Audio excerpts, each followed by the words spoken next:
All right, everybody, welcome to the final module in this course of funding deals with other people's money. In this final module, we are going to be talking about one of my favorite strategies. It's a really hot strategy right now, and that is master lease. And this is how you can get cash flow from a property you don't even own. So let's dive in.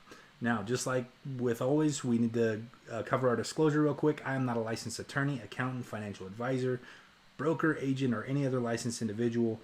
These are just strategies that I've been working for a long time, had a lot of success with them, and now I want to share them with you. So let's dive in. Master lease, what is it? Well, dictionary.com defines a master lease as a controlling lease under which the lessee can sublease the property for a period not extending the term of the master lease. That doesn't help us very much, right? So let's break that down. Basically what that means is that you go in and lease a property and you include in that lease your right to turn around and sublease that property to another tenant. That's called a master lease, okay? So you lease a property and then you turn around and you sublease it to another person. A lot simpler than dictionary.com made it sound, right? So a sublease is just simply a term used to understand that it's not the only lease involved. There's a lease above that one that governs, that governs the property, and the sublease needs to conform to the terms of the lease. So you can't have your sublease go longer than the term of the lease. So if you have a 1-year lease, your sublease can't be longer than the term of that lease, that 1 year. Your sublease needs to include all the rules and regulations that are set forth in the lease. But this terminology, it definitely can be intimidating to landlords. So as you're negotiating this, you need to learn the art of wordsmithing. That's one of my favorite words because it serves me well in negotiating. You need to learn how to explain things basically. One of my favorite quotes, and I don't even remember who said it, is that the definition of genius is being able to take complicated things and explain them simply. Just explain to the landlord what you're trying to accomplish without using big intimidated words. The reason I put the dictionary.com definition in there is because it doesn't help very much. And you look at that, you're like, what? If you use terminology with a landlord who could potentially be an uneducated investor, they're going to be confused, and that's going to hurt your negotiation as you try to negotiate a master lease. So explain what you're trying to accomplish without using big intimidated words. The first step to getting what you want is negotiation. Ultimately, the lease language just needs to allow you to sublease the property. The exact verbiage is not important. It's not as important as the intent. However, it's important to have an attorney review the lease before you sign it to make sure it covers your goals. So don't sign a lease without having your attorney sign it.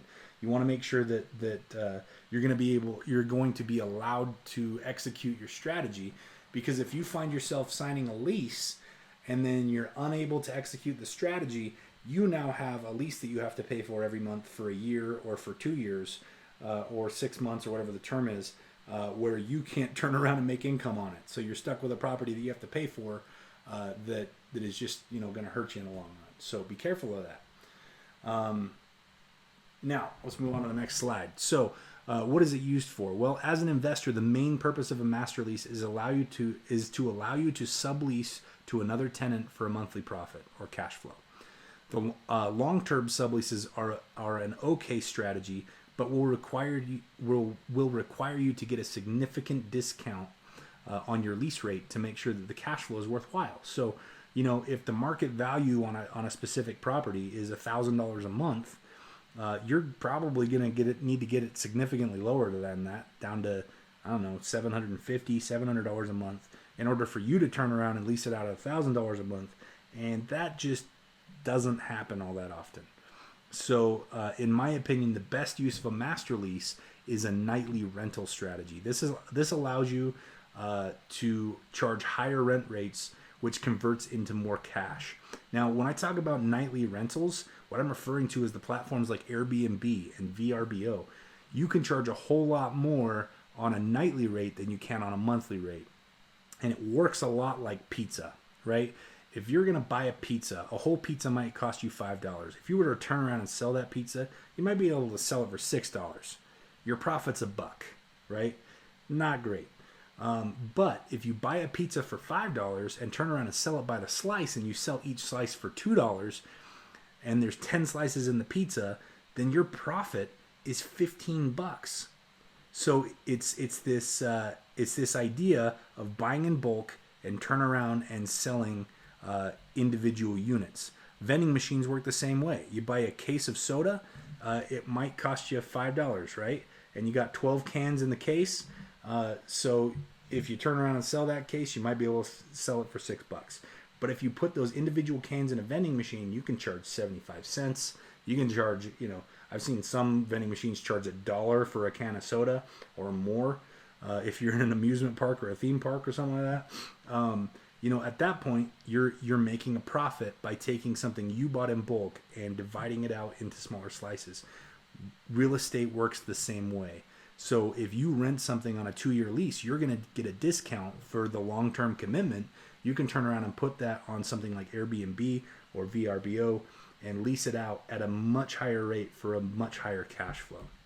Now, I want to share with you an example of a property that my wife and I used this exact strategy on. So because I'm going to show you an exact property, I got to give you a disclaimer. This is an example of when I made money in real estate. I'm not promising you these results. I'm not promising that you're going to find this property. Every deal is unique. And there is no typical result in real estate investing. So just understand that I'm showing you this for educational purposes. Now, this is one that we called Capitol View. It was in Salt Lake City, Utah, right downtown. And the reason we call it Capitol View is because you look out the window and you see the state capitol. But it's a beautiful apartment and an apartment complex of over 400 units. And actually, that management company that managed that complex had a policy of no subleasing. However, we went in, we talked to them about our goals, and we sat down with them and figured out a way to make it beneficial to them. And in a lot of cases, it may require that you give them a little bit of the cash flow, and that's okay. So you're guaranteeing the lease payment, and then you can say, hey, look, if we have, we're intending to, on every month, making more money than what the cost of the lease is, we're willing to give you 10% of that. A lot of times you can even get companies that are and property management companies and complexes that have a policy of not allowing that to allow an exception for you because you're willing to share those profits with them. Definitely don't try to do this if you don't have permission from the property management company or the complex that you're doing it in or the homeowner, because it can turn out to be really nasty and turn into legal battles and all of that.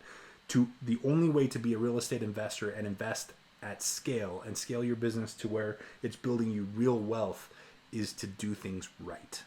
Don't ever try to skirt the system or hide this or hide that. That gets way too complicated, and there's way too many things that you have to do in order to do that bring your attention into a single property when you should be focused on the portfolio as a whole. So let's take a look at the numbers on this nightly rental. So our purchase price obviously was $0 because we didn't buy it. All we did was lease it. Our monthly payment was $2,400 a month. Our rent rate, we charged $360 a night on Airbnb, and our peak cash flow was $4,000 in 1 month. That's incredible. And I would have never made that kind of money on like a long-term strategy or renting it out for a year or 2 years. That kind of cash flow is only possible in nightly rentals. Now, they are a little bit more management, and if you bring in a management company, the fees are usually a little bit higher than they are with long-term rentals because you've got the high turnover, right? But at the end of the day, if you can cash flow, that kind of return, that's amazing, and I would do that all day long. So we are going to have classes that focus a lot more on this strategy, but I wanted to make you aware. The purpose of this class was to make you aware of how to fund different deals. So we're not going to go in depth on how to do the nightly rental strategy. What I wanted to show you here was how you can cash flow on properties that you don't even own by using a master lease to secure that property. So that wraps up our entire class. Now remember that I am not a licensed attorney, accountant, financial advisor, a real estate broker, a real estate agent. I don't have any other license. Even if I did have a license, I'm not acting in that capacity. Therefore, I have not discussed or provided any specific counsel, advice, or instruction that would apply to specific individuals. This presentation is intended to be general information, educational purposes only. I recommend that you engage the services of professionals in making decisions that have a legal impact, especially financial education, especially financial decisions. Guys, that wraps up our funding deals using other people's money course. This is the end of Module 12, as well as the end of the course. I am so grateful that you joined me today. Hopefully you learned a ton about funding these transactions, and stick around for the other education that we've got available to you, and the other incredible strategies that we have to show you. I appreciate your time. We'll see you out there. Go win.